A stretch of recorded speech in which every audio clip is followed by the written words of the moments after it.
In this lessons episode, discover how poor succession planning can tear family businesses apart. Learn why leaving clear instructions and legal structures is essential for preserving both the business and relationships. Learn how miscommunication and power struggles damage the legacy built over generations, and learn why purpose and tradition can keep you going even after setbacks and loss.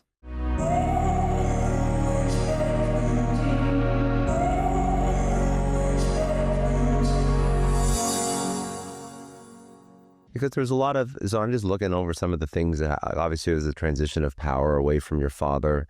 That was very stressful. There was a battle over Grant's farm as well, and that was stressful for the family. If you think about all these events, and you can touch on, even like give like a little bit of context as to what these stories mean and what happened, but what did these events teach you about family business, or how did these events sort of shape your perception of family business? Well, I did learn a lot from it. I will say, I think in any family business, I think when you go to pass the baton to the next generation, the leader of that company, they really need to do everything black and white. I think my father, I think it was time. He had lost his oldest daughter, or excuse me, his youngest daughter, and that was very traumatizing to him. And he wasn't making the greatest decisions any longer. Not that it was right for my half-brother to form a coup in the board and have him removed from his position, because I don't think that was right. But I think there would have been a much better way to go to my father, our father, and say, hey, this is it is getting too hard on you, and you need to step back and allow me to run things now, or something along those lines. And I think, every business owner should realize that when their time's up, and they should pass it on, and they should, write up the documents, make it very black and white, say this is how it is. It's, when you do that kind of stuff, you keep the lawyers out of it. You don't have as much argument going on. Everybody's not going to be as happy, but at least there won't be any infighting. And so when it comes to those kinds of things, definitely, it's like he left us Grant's farm. He left myself and my 5 siblings Grant's farm. And there came a time where it was in a trust, and we knew we had to take it out of the trust because each of our families were getting bigger, and there were more and more successors because we're all having kids and we're all married. And we needed to make sure that, okay, what are we going to do with Grant's farm? It can't stay in a trust all the time. It eventually needs to be bought out. So my father, in his will, he put in there that he would, his biggest wish was to see one or more of his kids buy Grant's farm out of the trust from whoever didn't want to stay in. So I offered to buy Grant's farm because I was the only one in the beer business at the time. I had a beer company. I felt like it would be similar to what Dad did, my father did, with the breweries that he built. He built breweries, and he put theme parks around those breweries to attract people, kind of like an overgrown craft brewery is today. You get to go there and have food, but here you got to go not only have food and try the products, but also visit all the incredible animals and do the rides and all those sorts of things. So I thought it would be a great way to promote our company, a great way to promote our beer. So I offered to buy Grant's farm, and then jealousy comes in, and one of the quotes from a sister was, "There should not be one lord of the manor," something like that. And we didn't follow Dad's wish at that time. So my family wanted to sell it to another entity and not one of us. And we got into a big argument over that. I talk about it in the book. Almost had the place bought, but then at the last minute, well, actually after the last minute happened, because our trustee at the time, which was Wells Fargo, gave a deadline that whoever makes the final offer by 5:00 p.m. on a certain day, if we don't get a counteroffer, that person would own Grant's farm. So I made the final offer. The counteroffer came about 2 or 3 hours later from my other siblings, 4 of my siblings, and another relative.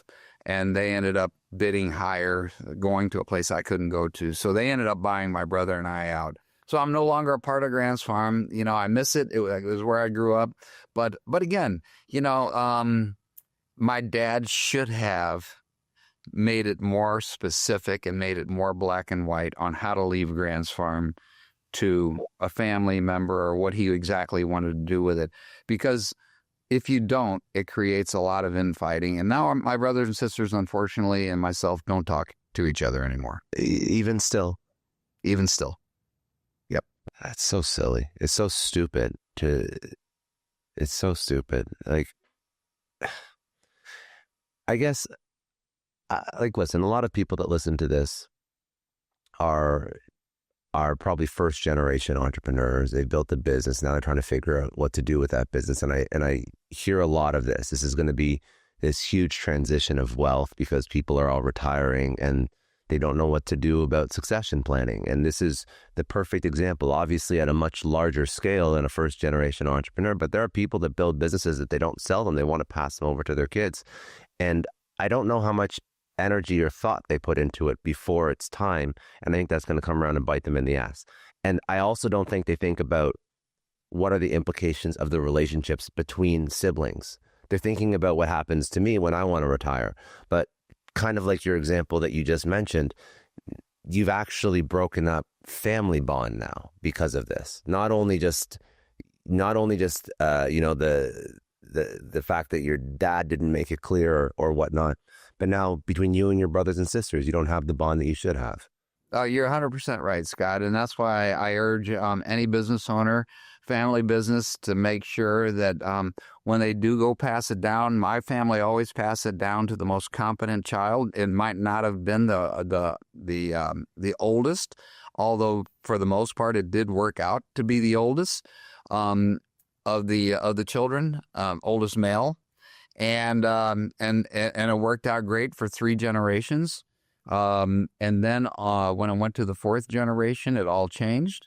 And the irony of it is, the 4th generation took it from the 3rd generation. And then the 4th generation basically lost the whole company because I really do think that line of succession was broken. The way to properly succeed. And it went then to the 5th generation. And the person that took it over, which would be my nephew, was not unfortunately competent because he had substance abuse problems. And he was still given the control of Anheuser-Busch.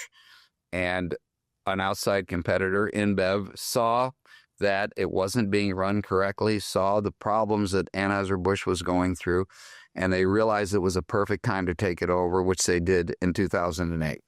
So where does that leave you in your life? I mean, you've done a lot, so we can talk a little bit about your journey, but all this is leading up to, okay, so how is Billy going to architect his life now? Because right now your nephew is running the company.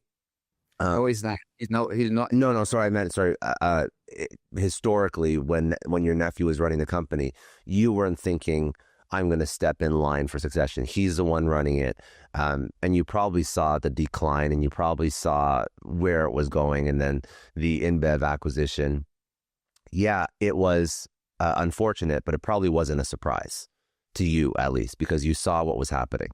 I saw what was happening. I was getting feedback. I really didn't have a lot to do with Anheuser-Busch at that point. I was still, we still had the polo team. We were playing professional polo for the Bud Light polo team.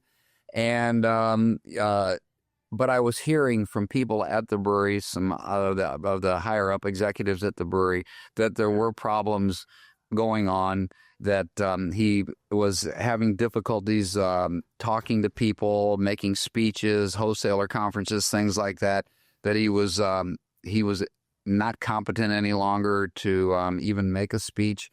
And then when I heard that he opened up the distribution system here in America to an outside company, somebody came to me and said that's exactly what this company was looking for. It was InBev. And so now they were selling Stella Artois and Beck's and some of the other beers that InBev was making in the United States through the Anheuser-Busch wholesaler system.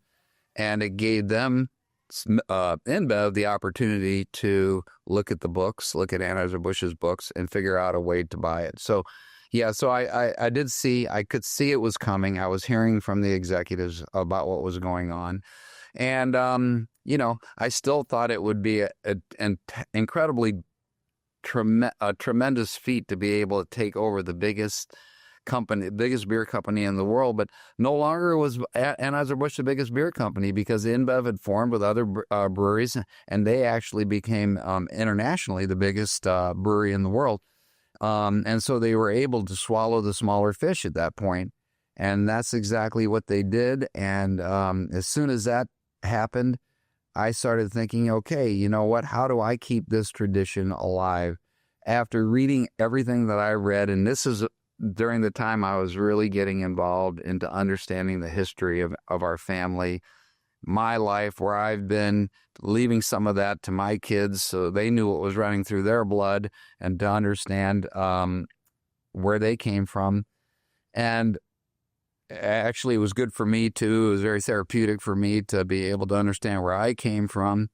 And I just felt this desire to keep that beer tradition going, because I thought about my great-grandfather and the love he had for his family and for his wife and for all the people that worked at Anheuser-Busch, and how he revolutionized the beer industry with pasteurization and refrigeration, and how he grew his product, and how he even came up with the recipe for Budweiser. And I know you read that in the book, Scott, and that's one of the great stories that I love, is how he went to Germany and came up with the recipe.